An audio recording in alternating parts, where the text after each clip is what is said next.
Écoutez très bien cet audio. Les amis, dans cet audio, il s'agit bien et belle de la Russie. Je dis bien, c'est bien la Russie. Et les montants qu'il parle dans cet audio, c'est le franc CFA ou le franc de l'Afrique de l'Ouest. Ce n'est pas le franc guinéen. Donc les montants dans cet audio, c'est bien le CFA, soit le franc de l'Afrique de l'Ouest. Donc ne vous trompez pas, je dis encore, c'est la Russie. Écoutons bien l'audio et venons après voir ce qui ne va pas ou ce qui est vrai ou ce qui est faux.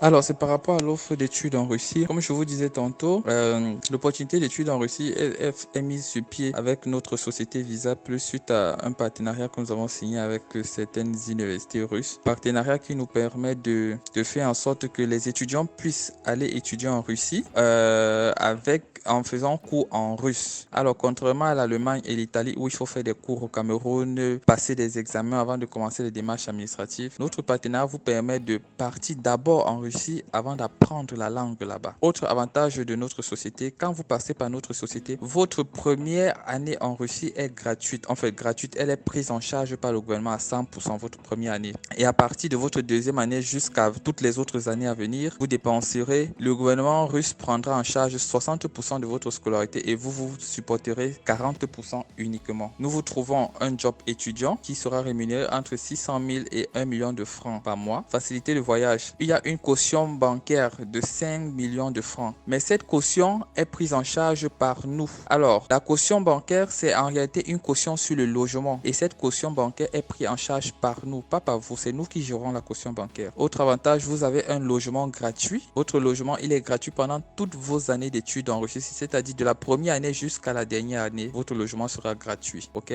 Alors, avec le logement gratuit, cela vous permet d'économiser en moyenne 10 millions de francs en matière de logement par an. C'est-à-dire, si vous deviez payer le logement étudiant en Russie, vous alliez dépenser au moins 10 millions chaque année. Donc, donc ça vous permet de faire des économies. Pourquoi une caution de 5 millions? Pourquoi une caution sur le logement de 5 millions? Parce que votre logement gratuit est lié à votre statut d'étudiant que nous vous octroyons pour aller étudier en Russie.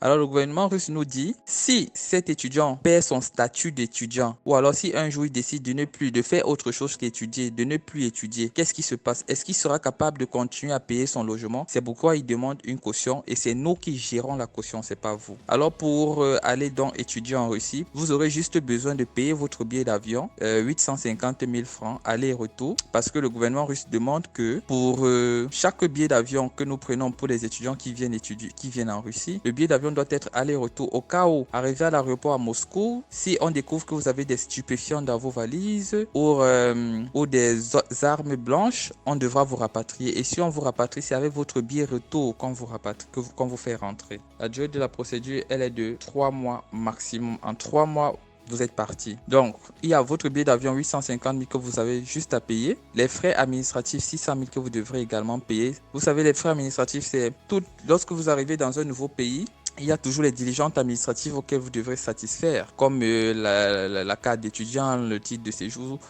En fait, il y a les démarches administratives à faire en Russie pour être en norme avec les lois et législations russes pour être étudiant dans leur pays. C'est ça qui s'élève à 600 000 francs CFA. Donc ça fait 850 000 plus 600 000 francs CFA frais administratifs et nos honoraires qui sont de 3 millions 50 000 francs. Donc le tout et pour tout vous reviendra à 4 500 000. Nous donnons la possibilité aux parents qui sont inquiets de faire les comptes bloqués, c'est-à-dire ils ouvrent un compte conjointement avec nous, ils mettent 4 millions 5 à l'intérieur, on signe les papiers avec la banque, on bloque l'argent et nous faisons votre procédure, votre démarche administrative pour aller étudier en Russie à nos frais. Et lorsque votre visa est disponible, on va avec vos parents peut-être et puis on débloque l'argent. Ça, c'est la première option. La seconde option, pour les 4 millions 5, vous avez la possibilité de les payer en plusieurs tranches jusqu'à ce que nous arrivions au solde. Voilà à peu près comment ça se passe pour les études en Russie. Mon peuple périt faute de connaissances. Comme vous avez suivi dans cet audio, il a bien dit, c'est la Russie et cette société, pour ceux qui ont été attentifs, est basée au Cameroun. Donc ça veut dire qu'ils ne font pas uniquement des procédures pour la Russie, ils font aussi pour d'autres pays. Il y a des montants qu'il a donnés, c'est exactement en francs CFA. Ce n'est pas en francs guinéens et c'est bien et belle la Russie. Il dit encore dans sa vidéo qu'il est en partenariat, qu'ils sont en partenariat avec les universités russes. Je tiens tiens à vous rappeler, là, les universités russes ne font pas de partenariat avec des maisons ou avec des faiseurs de papier dans les pays africains. Aucun. Les universités sont en partenariat avec des institutions et non avec des particuliers ou des gens qui font les procédures. Il peut encore dire qu'ils ont des arrangements et non des partenariats. Partenariat et arrangement, c'est deux choses différentes. Ils disent encore qu'ils sont une société. C'est-à-dire qu'ils payent les impôts et les taxes au Cameroun. J'espère bien. Il dit encore dans son audio que lorsque vous passez par leur compagnie, votre première année d'études est prise à 100% par le gouvernement russe. Ce qui est archi faux. Le gouvernement russe, à part si vous êtes boursier de votre pays, ne prend en charge aucunement vos études en Russie. Vous seul, vous êtes responsable de votre situation en Russie. Et il dit encore qu'à partir de la deuxième année, le gouvernement russe prendra 60% de vos charges. Vous prendrez 40%. Les amis, le gouvernement russe ne prend qu'en charge une partie de votre logement. C'est pourquoi les logements étudiants en Russie sont quand même un peu abordables. Mais la scolarité et le reste, c'est vous qui êtes responsable de cela lorsque vous êtes contractuel. Lorsque vous êtes boursier, alors le gouvernement russe prend cela en charge. Vos études et peut-être aussi votre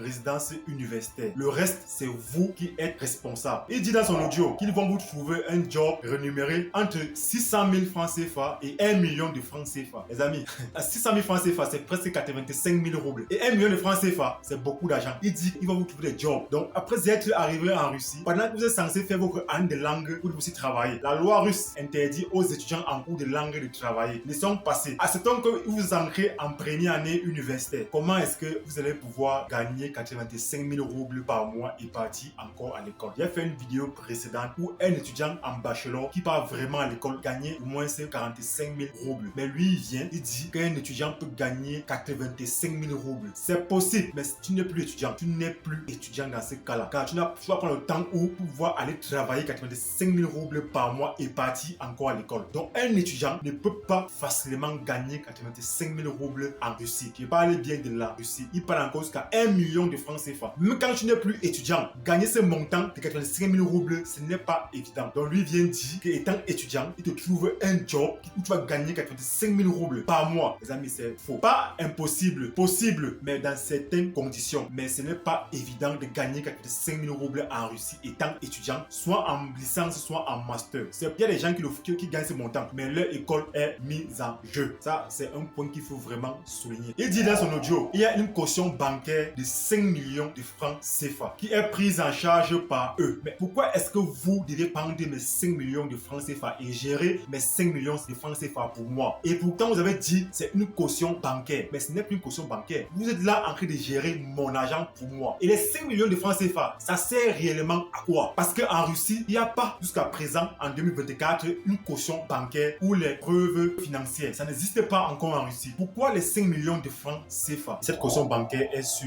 le logement. Les amis, le logement en Russie, lorsqu'elle est vraiment hyper cher ou quand lorsqu'elle est trop chère, non, prenons une valeur moyenne. Lorsqu'elle est vraiment normale, c'est à partir de 3 000 roubles. Vous voyez? Donc, c'est-à-dire environ 20 000 francs CFA par mois, avec toutes les charges comprises. Lorsqu'elle est dans la normale, presque 15 000 francs CFA par mois. Maintenant, prenons pour 10 mois d'école. C'est 10 mois d'école dont tu vas payer. Tu payes 150 000 francs CFA par an. Donc, une personne qui paye 150 000 francs CFA de logement, il n'a plus aucune charge à payer. Tu n'as pas le gaz, tu n'as pas l'eau, tu n'as rien à payer. C'est uniquement 150 000 francs CFA que tu payes. Mais lui vient dire ici que tu dois payer 5 millions qui représente la caution bancaire sur le logement. Ça n'existe pas, ce genre de choses en Russie. Pour le moment là, en 2024, ça n'existe pas. Je ne sais pas d'où il vient avec cette caution bancaire. Le logement des étudiants en Russie est hyper moins cher. Bien vrai qu'ils peuvent avoir des résidences universitaires qui sont vraiment pourries, mais le logement en Russie pour les étudiants est hyper moins cher. Mais lui nous parle d'un logement, d'un compte de 5 millions. C'est pas d'où ça sort. Ça n'existe pas du tout. En plus, c'est encore un 5 millions dont eux ils vont gérer. Ce sont eux qui vont gérer mon argent pour moi pendant 5 ans. Donc je donne 5 millions pour le logement. Un logement qui est censé payer 150 000 francs CFA par an. Donc en 5 ans, c'est-à-dire ma première année de langue et mes 4 années de bachelor, ça fait 150 000 francs CFA par 5 ans. Ça fait presque 750 000 francs CFA en 5 ans s'il vit à la résidence universitaire. Mais lui, il va nous dire qu'il doit payer 5 millions et ce sont eux qui vont gérer. Ça, ce n'est même pas la nappe. Là, c'est le braquage en plein jour. Les amis, allumez vos cerveaux. Soyez très éveillés lorsque vous faites déjà vos procédures. Apprenez à faire vos propres recherches. Le logement en 5 ans d'études, j'ai payé uniquement 750 000 francs CFA pour 5 ans d'études. Tu me dis que je vais économiser 10 millions de francs CFA par an. Car en un an, j'ai dépensé uniquement sur le logement presque 150 000 francs CFA. Quand c'est trop cher, c'est 200 000 francs CFA. Comment je suis censé dépenser 200 000 francs CFA pour un logement en un an? Tu me dis que je vais économiser 10 millions par an. Il dit encore dans son audio que vous devez payer un billet d'avion aller et retour pour la Russie qui coûte environ 850 000 francs CFA. Tout va dépendre des compagnies et des périodes. Les billets d'avion varient entre 500 000 francs CFA et parfois 800 000 francs CFA. Tout va dépendre bien des compagnies et des périodes. À ce point ici, il peut avoir un peu raison. Mais faites attention, ne donnez pas votre argent à une compagnie de payer votre billet d'avion pour vous. Payez vous-même votre billet d'avion en exigeant que vous aimeriez que votre argent du retour soit remboursé. Alors vous devez faire une procuration à un membre de votre famille afin qu'il reste retirer l'argent de votre retour. Ne confiez pas votre argent du billet d'avion à une compagnie, sinon il va prendre encore votre argent de retour à votre place. Mais il dit encore dans son audio que les démarches administratives coûtent 600 000 francs CFA. Lorsque vous arrivez en Russie, les démarches administratives dont il parle, c'est quoi? C'est votre assurance médicale. Selon les villes, ça varie entre 45 000 francs CFA et 60 000 francs ou 70 000 francs CFA pour l'assurance médicale pour un an. Le bilan de santé varie entre 80 000 francs CFA ou 85 000 francs CFA. Tout va dépendre des villes. Un an. Vous devez juste renouveler les examens chaque année. Il y a les frais de visa qui s'élèvent à presque 13 000 ou 14 000 francs CFA un an. On renouvelle votre visa un an. Donc, comme il dit démarche administrative, vous voyez réellement que dans cette démarche administrative, vous êtes à peine à 120 000 francs CFA. Mais ils vont vous prendre 600 000 francs CFA. Pourquoi? Mais ce qui est encore étonnant, ils vous demandent encore 3 millions comme honoraires. 3 millions comme honoraires. Qu'est-ce qu'ils ont fait pour mériter ou pour avoir 3 millions? Je ne sais vraiment pas ce qu'ils ont fait pour avoir 3 millions de francs CFA comme honoraires. 3 millions, c'est beaucoup. Chers parents, chers frères, chers sœurs, pardon, lorsque vous voulez faire votre procédure pour la Russie, il n'est pas mauvais de traiter avec les gens physiques, des compagnies physiques dans vos pays. Mais à la base, faites d'abord vous-même vos propres recherches afin qu'on ne vous dise pas du n'importe quoi. Ce montant de 9 500 000 francs CFA, c'est énorme pour une procédure pour la Russie. On parle ici de la Russie, on ne parle pas des États-Unis ou de la Suisse ou c'est la Russie. C'est trop, c'est 2 500 000 francs CFA. Ici, c'est trop cher. Donc, quand vous faites votre procédure, les amis, faites attention. Parfois, certains parents n'aiment même pas traiter avec les gens à distance. Traiter même avec les gens à distance, ce serait même une meilleure chose. Car les compagnies physiques, malgré qu'ils vous rassurent, ils vous prennent beaucoup d'argent. Pourtant, une personne qui peut être à distance, c'est pas vous donner les vrais prix et les vraies choses. Mais il y a aussi des gens à distance qui vont vous arnaquer, qui vont prendre parfois votre argent et ne vont pas payer ce qu'ils sont censés payer. Donc, il faut faire attention. Cherchez des bonnes personnes qui vont vous accompagner dans votre procédure. Ne venez pas forcément chez moi. Allez vers des gens, signez des bons contrats, des contrats qui vont vous protéger. Lorsque vous partez d'une compagnie, lorsque vous voulez signer un contrat, lisez parfaitement le contrat. Ne remettez pas vos documents, ne remettez pas votre passeport. Car pour avoir une invitation, on n'a pas besoin de prendre votre passeport, on n'a pas besoin de prendre vos diplômes. Les scans vont suffire. Lorsque vous signez un contrat, les contrats dans lesquels on dit que si vous rompez le contrat, vous devez payer 500 000 francs CFA. Ce contrat ne signez pas. Rassurez-vous que votre contrat, que vous avez le contrat, vous avez signé, vous protège. Si ça ne vous protège pas, ne signez pas. Cherchez une autre compagnie ou cherchez une autre personne qui va vous accompagner pour votre procédure. En bon attendeur, salut. Si ma vidéo t'intéresse, dis encore merci de t'abonner, de liker, de partager afin que le maximum de personnes soient informées et rendez-vous à la prochaine vidéo. Big up.